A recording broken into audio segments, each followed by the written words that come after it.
प्रणाम आत्मवंदन. Unique recce पथमध्ये तुमच्या सर्वांचे खूप खूप स्वागत आहे. आजचा हा मंगल सुवर्ण दिवस, शिवशक्तीच्या जागरणाचा दिवस. आजच्या या महाशिवरात्रीच्या पवित्र अशा मुहूर्तावर म्हणजेच आत्ताच्या या प्रदोष काळामध्ये आपण महाशिवरात्रीची कथा श्रवण करणार आहोत. या कथा श्रवण करण्याने जो व्यक्ती ही कथा वाचतो आणि जो व्यक्ती श्रवण करतो त्यांच्या मनातील इच्छा पूर्ण होण्यास मदत होते.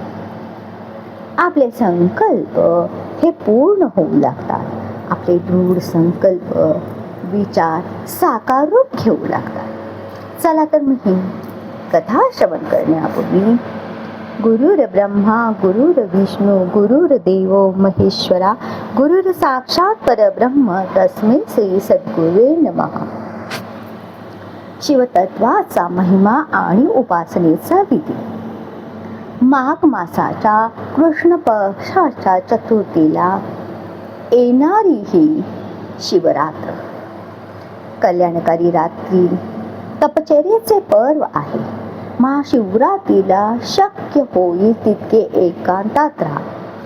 तुम्हाला आजपर्यंत आपल्याला पाहण्यात आले असते, शिवालय हे नेहमी नदी किनारी किंवा एकांतातच असते, ज्या ठिकाणी आपली भक्ती ही ध्यानमग्न होऊन केली जाते. काही प्राप्त करण्याकरिता नव्हे तर स्वतःमधील शिवतत्व जागृत करण्याकरता ही भक्ती केली जाते. महाशिवरात्रीला शक्य होईल तितके एकांतात राहा. जसे की भगवान सांब सदाशिव समाधीत राहतात. विज्ञानाच्या दृष्टीने ध्यान भजनासाठी ही महारात्री खूप महत्त्वाची आहे. या महाशिवरात्रीचे महत्त्व सांगताना भीष्म पितामह म्हणतात, युधिष्ठिर, भगवान सांब सदाशिवांचा महिमा लक्षपूर्वक ऐक. चित्रभानू सुख वैभवाने संपन्न राजा होता. महाशिवरात्रीच्या दिवशी त्याच्याकडे श्री अष्टवक्र मुनी आले. राजाने व्रत ठेवले होते. अष्टवक्र मुनींनी विचारले, तुम्ही इतके विचारवंत आहात आणि तुमच्याकडे इतकी सुख संपत्ता आहे, तरीही महाशिवरात्रीचे व्रत करता? चित्रभानू म्हणाले, मुनीश्वर, ईश्वराच्या कृपेने मला मागच्या जन्माची स्मृती आहे. मी मागच्या जन्मात भिल्ल म्हणजेच शिकारी होतो. मी जनावरांना मारायचो आणि त्यांना विकून आपले पोट भरायचो. महाशिवरात्रीचा दिवस होता. मी जंगलात शिकारीला गेलो तेव्हा परत येता येता रात्र झाली. त्यामुळे मी वाट चुकलो. घरी जाण्यात असमर्थ होतो. म्हणून आश्रयासाठी मी एका बेल झाडाच्या वर चढलो. दैवयोगाने त्या झाडाखाली शिवलिंग होते. नकळतच माझे रात्री जागरण झाले आणि भटकलो होतो. उपाशी सुद्धा होतो, त्यामुळे उपवास घडला. तेथे बसल्या बसल्या मी असेच बेलपत्र तोडत होतो. ते बेलपत्र खाली शिवलिंगावर पडत होते.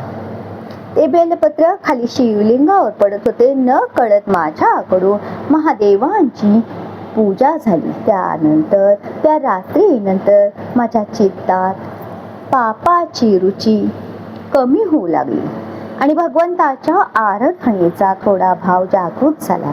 मी जेव्हा मरण पावलो तेव्हा मला श्री महादेवांचे पार्षद घेऊन गेले. कित्येक वर्ष मी शिवलोकात राहिलो आणि महादेवांच्या कृपेने यावेळी मी चित्रभानू राजा बनून राज्य करीत आहे. शिवतत्वाला जाणले नाही, केवळ नकळत केलेल्या शिवलिंगाच्या पूजेचे आणि त्या एका रात्रीच्या जागरणाचे इतके पुण्य झाले, हे राज्य तर एक दिवस सुटून जाईल. त्याच्या पूर्वी शिव तत्वाचे ज्ञान व्हावे म्हणून मी महादेवांना प्रसन्न करण्याचे काम करत आहे. मग ज्या चित्रभानूला प्रसन्न करण्यासाठी लीलायिता म्हणजे उत्कंठता आहे, तो चित्रभानू महादेवांना प्रसन्न करीत आहे. हे प्रभू, माझ्या हृदयात जे शिवतत्व आहे ते जागृत व्हावे. हे जगाच्या झंझटीने, हे अहंकाराने सजलेल्या सुखांनो दूर व्हा. मी तर प्रभूच्या सुखात सुखी होत आहे. ईश्वरीय शांती विश्रांती घेत आहे. जन्मोजन्मीचे माझे पाप नष्ट होत आहे. अशा प्रकारे शिवाची पूजा करता करता राजा चित्रभानू आपला ऐहिक व्यवहार आणि परमार्थ दोन्ही साधत होता. साधू संगती सत्संगाचे अवलंबन घेत अमरतत्वाला प्राप्त झाला. जेव्हा एक भिडलं न कळतही शिवपूजा करून भोग व मोक्ष मिळू शकतो, तर एक साधक किंवा भक्त जाणून प्रेमाने पूजा करतो, तेव्हा त्याच्या भोग व मोक्षाची व्यवस्था प्रकृतीने केली तर त्यात कोणते आश्चर्य आहे. जेव्हा जेव्हा वेळ मिळेल तेव्हा तेव्हा अंतरी प्रार्थना करा की हे प्रभू, बाहेर भटकण्याचा मनाचा स्वभाव आहे, परंतु तुझी कृपा माझा स्वभाव बदलण्यात पूर्ण समर्थ आहे. प्रभू, तू माझ्या शिवस्वरूपात, तुझ्या शिवस्वरूपात माझ्या या देहाला, आत्म्याला मला डुंबून टाक. म्हणजे काया वाचा म्हणे तुझे तत्व मला प्राप्त होऊ दे. आपला शिव स्वभाव जागृत करा. शिवरात्रीच्या दिवशी अनेक प्रकारच्या साधना केल्या जातात. रात्री 12 वाजेपर्यंत जागरण केले जाते. त्यासाठी तत्वदृष्टीने ज्याची मती सूक्ष्म आहे व ज्याचा शिवस्वरूपाला समजण्यात अधिकार आहे, त्या लोकांनी आत्मशिवाची पूजा करावी, ध्यान करावे. त्यांना अंतरात्म्याचे सुख प्राप्त होईल.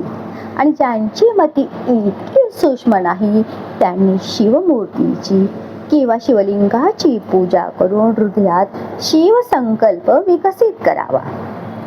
आपला शिव स्वभाव, कल्याण स्वभाव, आत्मस्वभाव जागृत करावा. आपल्या स्वभावामध्येही इतके